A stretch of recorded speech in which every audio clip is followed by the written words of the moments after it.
one thing people want to know is which is better, the Weber EX6 SmokeFire or the Pit Boss Pro Series 1600? Well, on today's show, I'm going to give you that answer. Guys, my name is Tommy, and this is the Gallery Backyard Barbecue. If this is your first time here, please consider hitting that subscribe button and ringing that bell, man, so you get notified every time the channel does a future upload.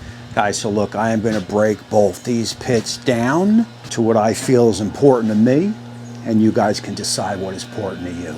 So, man, let's jump right into it. Oh, yeah. So look, we're going to start on the bottom and work our way up on the Pit Boss. You got two poly wheels, you got a nice bottom shelf, and you got two locking casters.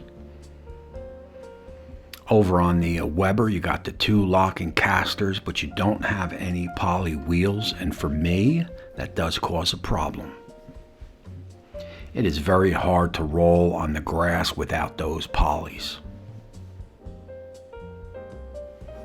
Over on the Pit Boss, you got a nice side shelf. You got three hooks. You also have a shelf above the hopper.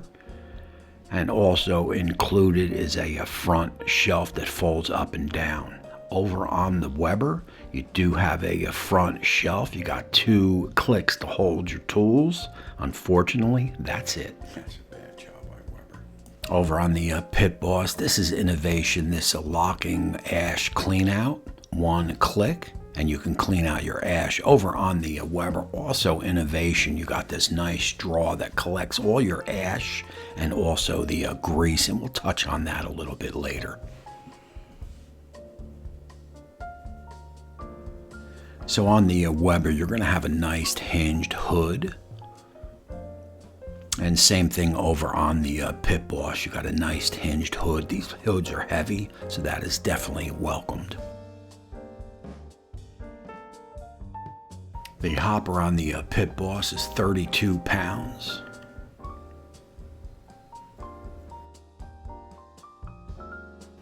The Weber is going to give you a 22-pound hopper. You can see over on the Weber on the hopper, the pellets did get caught up on me where I lost about an hour cooking time. Guys, behind the pits, we have some cord management on the Pit Boss. We have a hopper clean out, and we also have a little hinge right there to hold your grates. Moving over to the Weber, we do have a hopper clean out. Oh, yeah. Both pits, the Pit Boss and the Weber, have nice handles to move them around.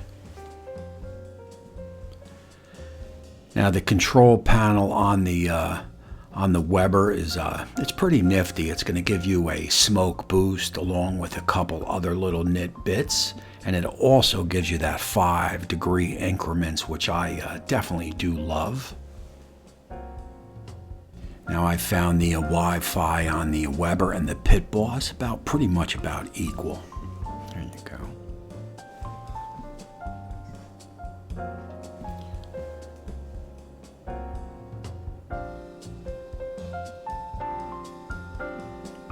Now, along with that 5-degree increments, you're going to get a nice timer to time your cooks, and I definitely do dig that, man. That is a nice job there by Weber. And you also do have 4 ports for some temp control on the bottoms. Now, over on the Pit Boss, you have your 4 probe ports there, and you have a couple, you got your light switch, and you got a recipe switch. I have no idea what that thing is for. And also, you still get the 25-degree increments on the higher over 3, and I do believe it goes to 10 below that. All right, guys, so that's basically the outsides of the pits in a nutshell. We got a couple of 9s here with the Pit Boss 1600, and we do have a few with the Weber. Now I'm going to take you inside the guts of both pits and let you know why one of them, to me, is dangerous. On the Pit Boss, you're going to get 3 levels of 1,598 inches of cooking surface. You're going to go 180 to 500 Fahrenheit. I don't like the 3 levels. It should have been 2. And I also am not a fan of the diamond-plated grates on the bottom of the pit. The Weber's going to give you the classic stainless steel grates that I like. They give you 2 levels. That is all you need. And you're going to go 200 to 600 Fahrenheit over on the Weber. Guys, you're going to get a light on the Pit Boss, and you are also going to get a griddle on the Pit Boss. That is a nice job on Pit Boss right there.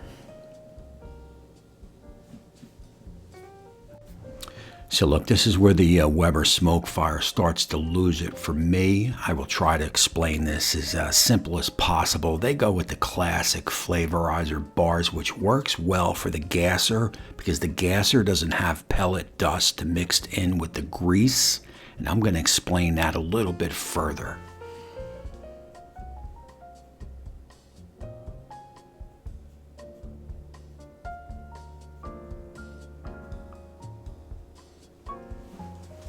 Okay, look, so how the SmokeFire works is you got the pellets dump right there. They have a little ramp that goes in the fire pot. It kicks the pellet dust, and it also has 2 holes right on the side there. That is your grease management. That is where the grease is supposed to go.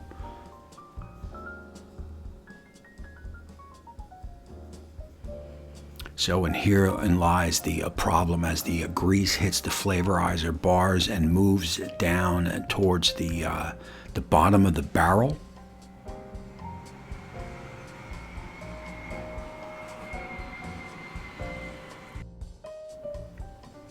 Guys, that grease is going to cake up on the bottom and mix in with the pellet dust. It's not going to reach the holes. I mean, there is literally no way around it.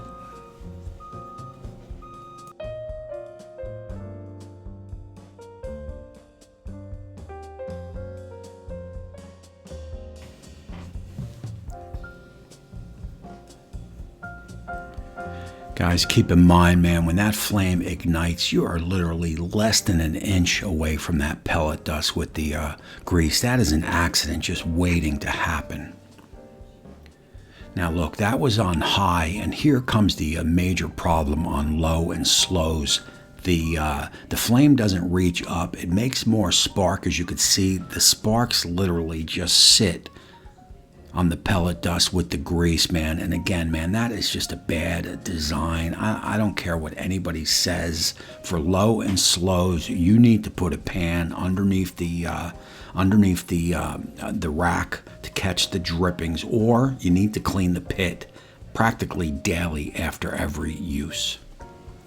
And oh yeah, that burn mark on my decking was not there before I got the Weber SmokeFire.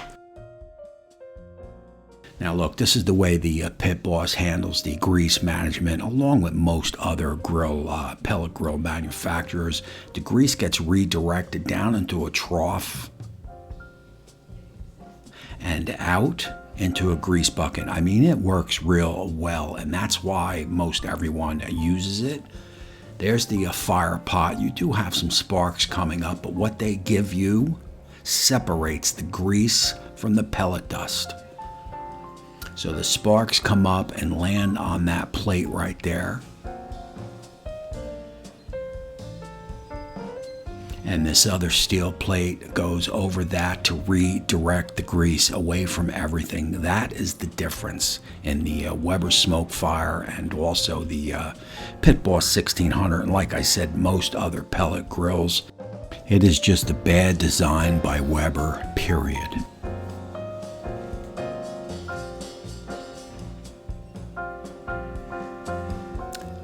Guys, look, man, leave me a comment down below. I will take this in live for some closing thoughts. Let me know what you thought about this video. Was I fair? Was I not fair? Oh, yeah. All right, guys, look, that is going to conclude today's show. I hope I did both these pits a fair job. I think this Weber has a lot going for it, man, but it has one major flaw, and that is the way it handles grease. I'm not sure why in Generation 2 Weber didn't deal with that. They could have included a plate to use for long cooks. And then if you wanted to do some grilling, which this machine handles grilling well, you just remove the plate and grill to your heart's content. You're gonna get some flame back, but that's what you want in grilling. You do not want that flame back when you're doing long smokes. Man, so as always, man, leave me a comment down below and let me know what you thought of this video. I am gonna roll my Patreons and YouTube join members information down below. And until next time, we will see you soon.